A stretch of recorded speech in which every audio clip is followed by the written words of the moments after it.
Discuss the fiscal cliff and our position on the ongoing negotiations.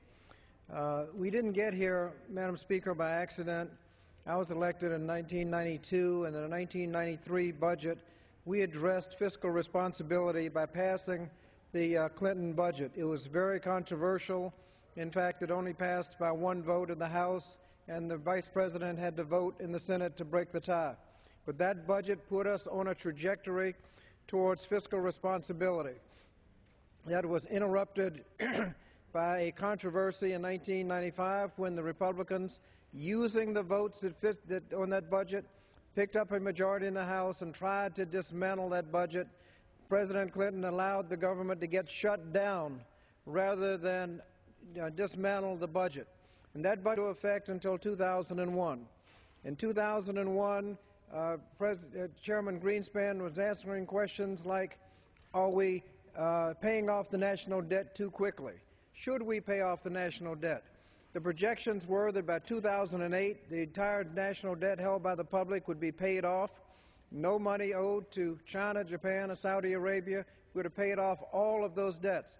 All the money would have been back in the trust funds by 2013. That's where we were at the beginning of 2001. But the Republicans talked people into thinking that you could pass tax cuts without paying for them. Massive tax cuts, 2001 and 2003. Two wars not paid for. Prescriptive drug benefit not paid for. All of that surplus evaporated, and now we find ourselves deeply in debt. Rather than paying off the debt, we've more than doubled the debt. Now it's obvious we have to do something about it.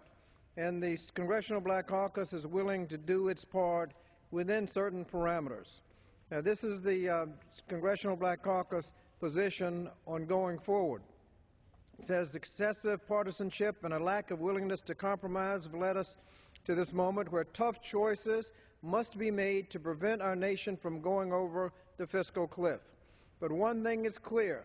The path to fiscal sustainability must not be made on the backs of our nation's most vulnerable communities.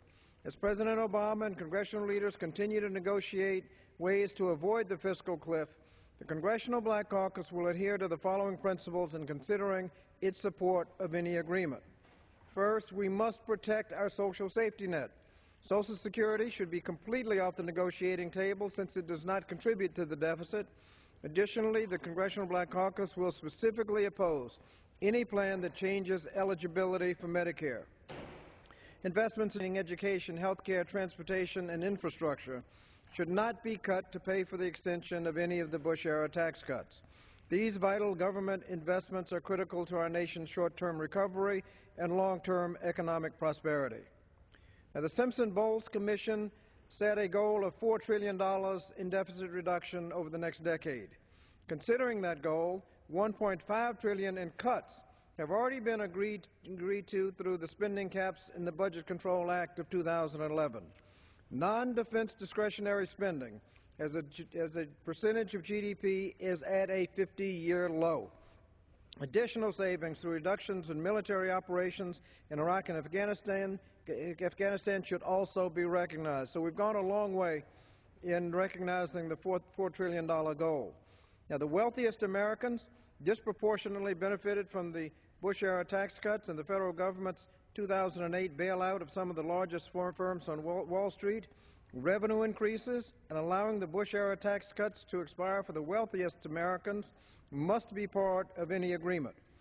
The Congressional Black Caucus supports extending the middle-class Bush-era tax cuts, but any extension must be paid for in ways that are consistent with these principles. We should not agree to the extension of any tax cuts without knowing how we will pay for them. We cannot allow an extension of tax cuts now only to discover that they'll be paid for by cutting Social Security, Medicare, Medicaid, and other critical social safety net programs later. The Affordable Care Act should not be on the negotiating table. The program does not add to the debt and must be protected and fully implemented as planned. Millions of Americans are already benefiting from health care reform, and millions of Americans stand to gain access to affordable health care insurance in 2014. Emergency unemployment insurance extended.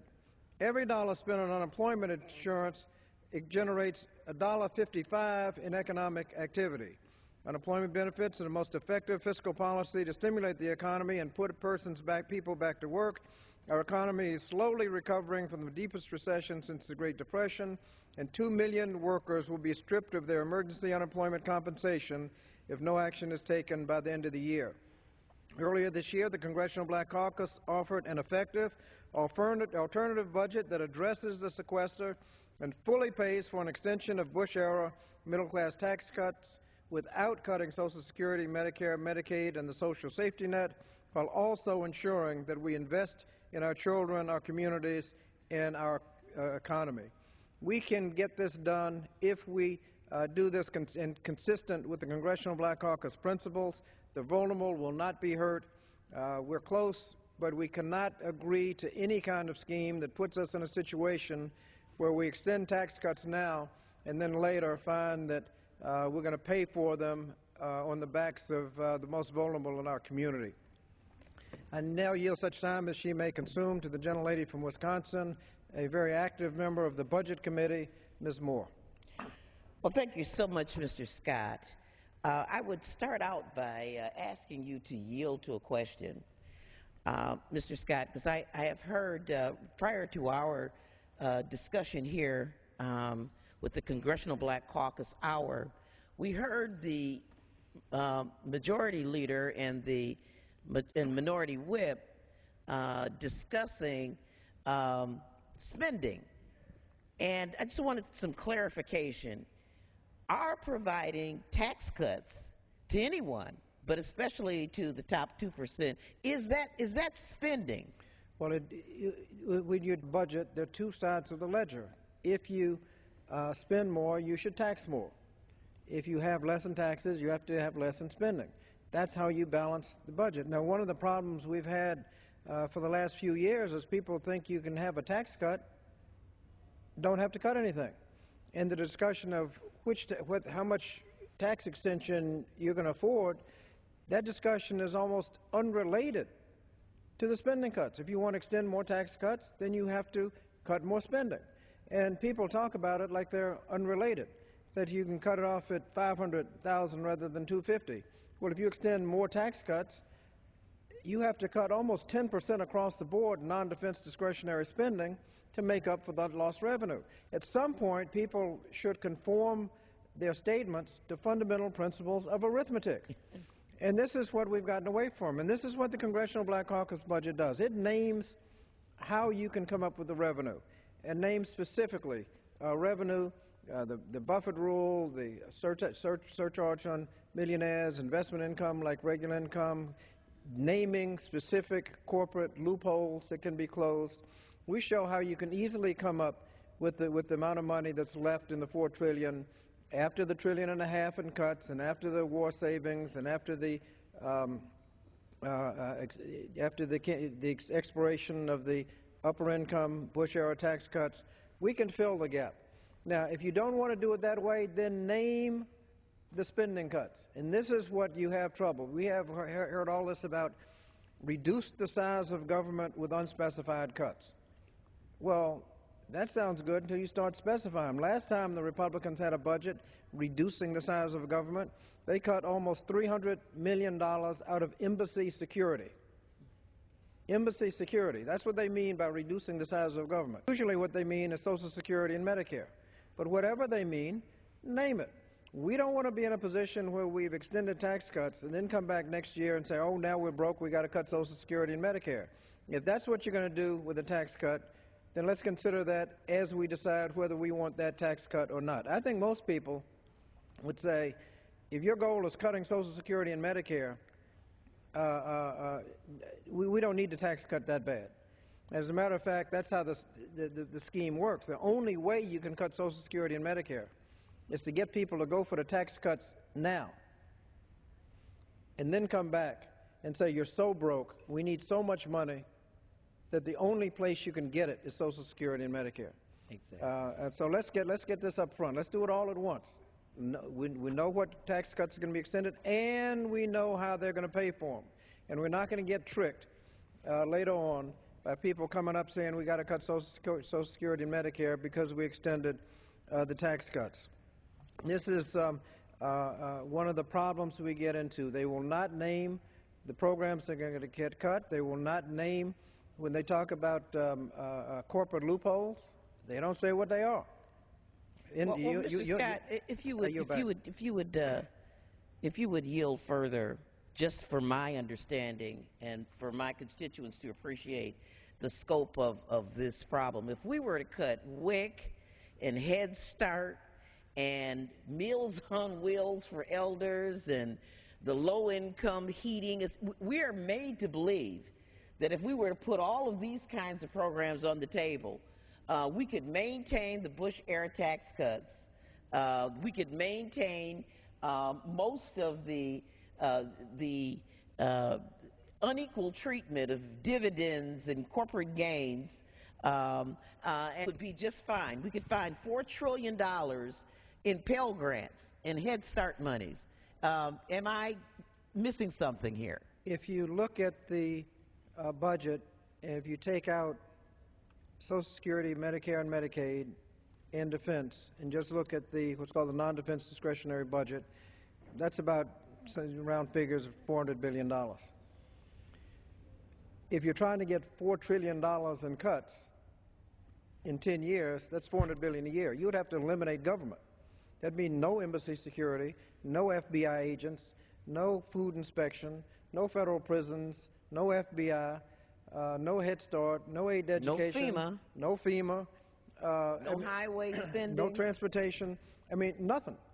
Except for tax cuts. Well, you would have to eliminate everything in order to fund total extension of the tax cuts. Now, obviously, that's not going to happen. Obviously, if you extend the tax cuts without offsetting with other revenues, you've got to go into Social Security and Medicare. I mean, when you get to it, and that's why they cannot, when they talk about reduce the size of government, that's why they can't tell you what they're going to cut, because they can't cut that much. When they say they're going to close corporate loopholes, they can't name them because the corporate loopholes don't add up to enough.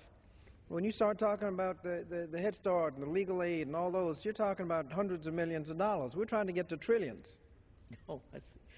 Well, Mr. Scott, I thank you for that background, because I just want to set the record straight on the hype that the grand old party is leading us to believe. That number one, extending tax cuts, the Bush-era tax cuts, is not spending. It is exactly spending, and that is, and the belief, the faulty belief that our, spending on safety net programs is driving our debt. Social Security does not drive the debt. This really, I think, Mr. Scott, you have really led us into a clear understanding of Grover Norquist's claim that they really want to do away with government. They want to, quote, shrink government down to a size so small that they could drown it in a bathtub. They don't want to recognize the important role of government. They don't want clean air, clean water, food inspection. They want laissez-faire and for corporate activity. Now, our debt and deficits have been driven by undeniable, obvious factors.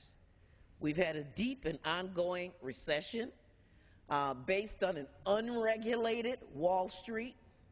We've had expensive and drawn-out wars, the longest war in the history of this country we're still in the midst of. And, of course, the unpaid-for Bush-era tax cuts that have benefited primarily the wealthiest Americans, and, of course, an unpaid-for entitlement program.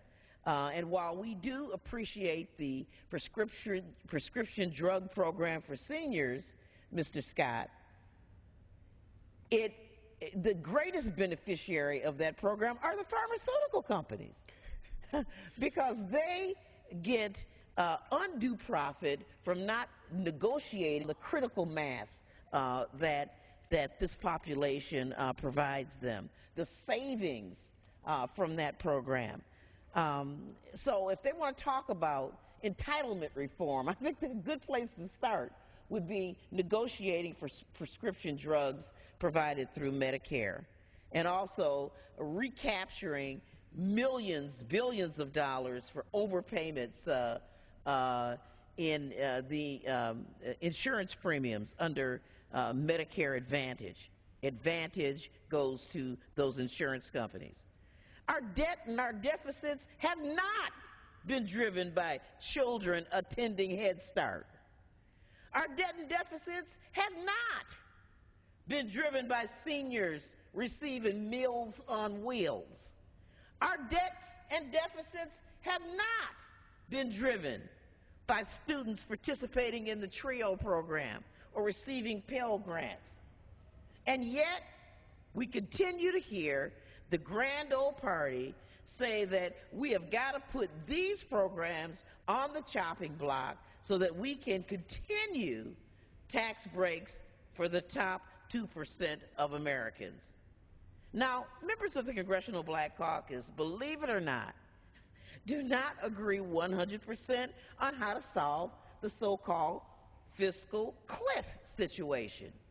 But there is 100% agreement, 100% agreement among Congressional Black Caucus leaders that we do not want an austerity cliff where we have where this leads to increased poverty and exacerbates the hardship for low and middle class families, and that the wealthiest individuals and corporations should have to pay their fair share of taxes.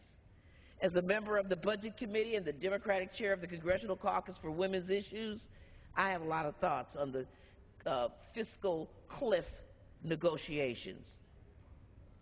First of all, we must include a robust extension of federal unemployment benefits for workers.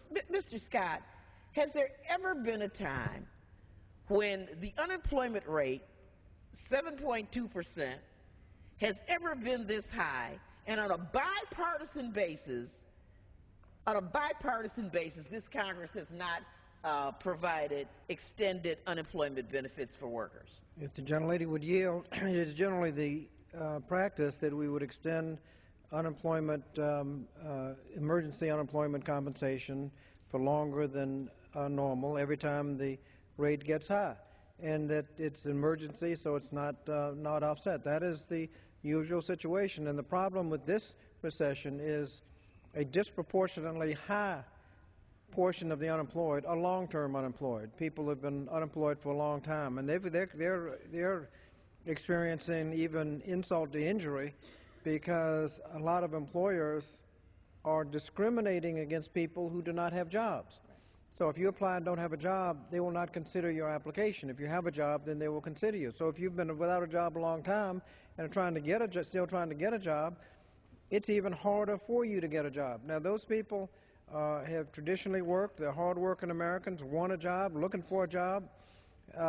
And unfortunately, the economy is such that you've got 3 or 4 people looking for every job that's out there. So whatever happens, a lot of people are going to be left out. And in the meanwhile, the question is what happens? If you provide unemployment compensation for them, one of the things happens is they spend that money into the economy. Absolutely. As soon as they, and so it is one of the most effective. If you put $1 into the unemployment compensation, economic activity is about $1.55. If you give $1 tax cut on dividends, the economic activity is about 15 cents. Because the people getting that benefit will just spend what they ordinarily spend. They may pay off a credit card, they may save some money, but they're not going to spend the money. You want the money in the hands of people that are going to actually spend it if you want the economy stimulated. Well, thank you for that, Mr. Scott. That's a really major point, that unemployment compensation extension it would provide the greatest stimulative impact, not only for those people who are desperately in need of it, but for our economy at whole. You know, we often hear so much about how much people love the little children.